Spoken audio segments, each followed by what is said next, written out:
Let's talk about blowing out the sprinklers. This is my water supply coming into the house. That's the main shutoff for the whole house. Goes through the meter, goes through the backflow preventer. Okay, so where it splits off after the meter, so I can shut off here. This goes to the house. When it goes up, this PEX tubing goes outside. We're going to turn this off. That's off. If it's parallel, it's on. If it's this way, it turns the ball valve off. Now we're going to go outside and bleed this out. For this, you're going to need, to blow it out, you're going to need an air compressor. I use a pancake air compressor. I'll show you that in a second, and let's go take a look. Okay, this is our outside backflow pancake compressor. Use my stand here. These are bleed off valves. They have little diaphragms inside of them. Those aren't always as easy to turn after sitting there. Ball valve, ball valve.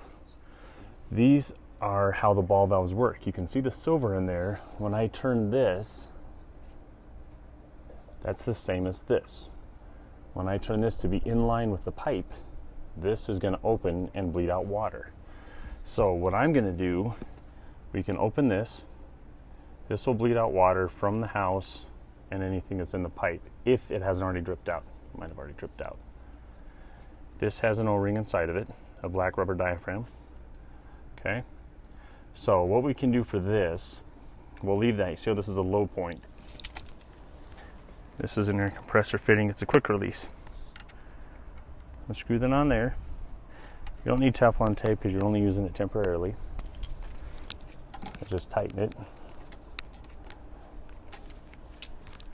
This end goes on the air compressor.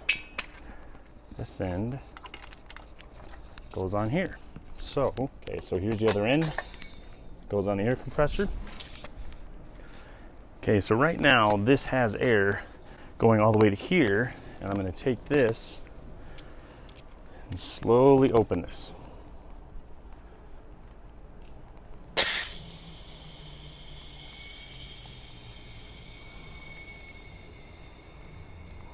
Okay, so that pressurized the whole system. Okay, now that I have that pressurized into the system, down to my sprinkler heads,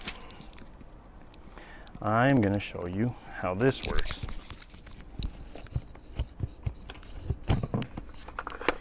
So it blows out the air from here down into the manifold, and you open up each zone, and then by opening up those zones, feeds it out. Then you need to let your air compressor charge up again by turning the zone off. I let my air compressor sit for about 15 to 20 minutes to make sure it's cool enough. Then I do the next zone. Okay, so these are the ones. I can go in the garage and turn on to each zone individually, or give this like a quarter turn. Okay, so by turning that, it's opening the valve.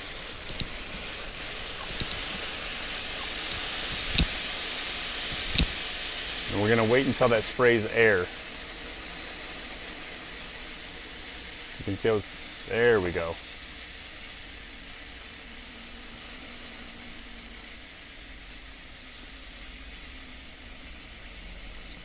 Now, we're going to turn that off. Because I'm using a pancake compressor, you can see how that drained it down to 20 psi. This will take me about, with this compressor, this takes me about 2 hours to do my lawn. The reason why is because if I let this continually run and fill up and then go down and run and fill up, the diaphragm pops, then I have to take it apart, reseat the diaphragm inside the pump head, put it back on. So I let it cool down after each time. So I blow out one zone. A lot of times if you have a professional sprinkler company come out, they've got a massive 80, 60 gallon tank, whatever they have on their truck, and they can blow out the whole thing in one setting. So, but that's how you blow out your sprinklers. And then what you want to do at the next year is when we turn the water back on, we're going to close this valve, open that back up, and we'll turn the water back on. This is going to leak out a little bit, and then it'll reseat inside there, but this won't be frozen because there's no water in there to freeze for the winter.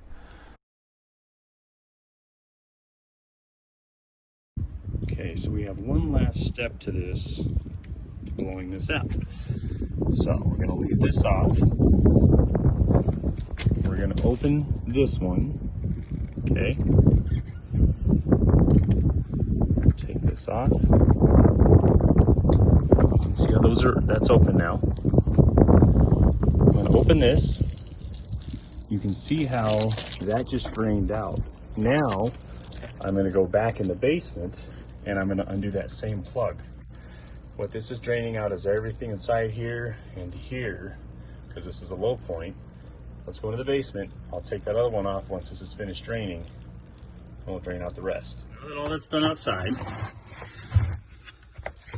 here, this is going to get all over probably, but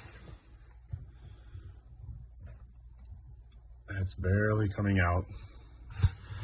Remember, this has a diaphragm inside of it that seals.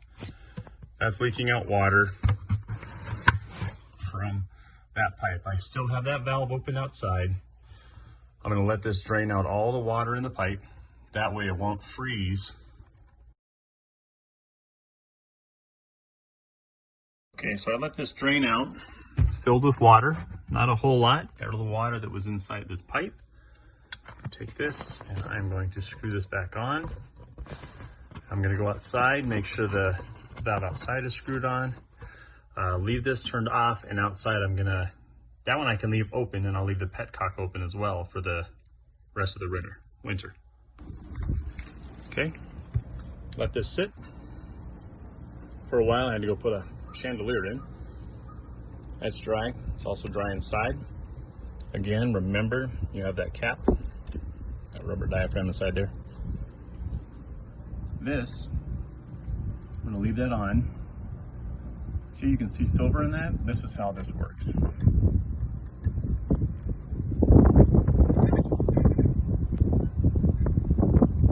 It's the same with that.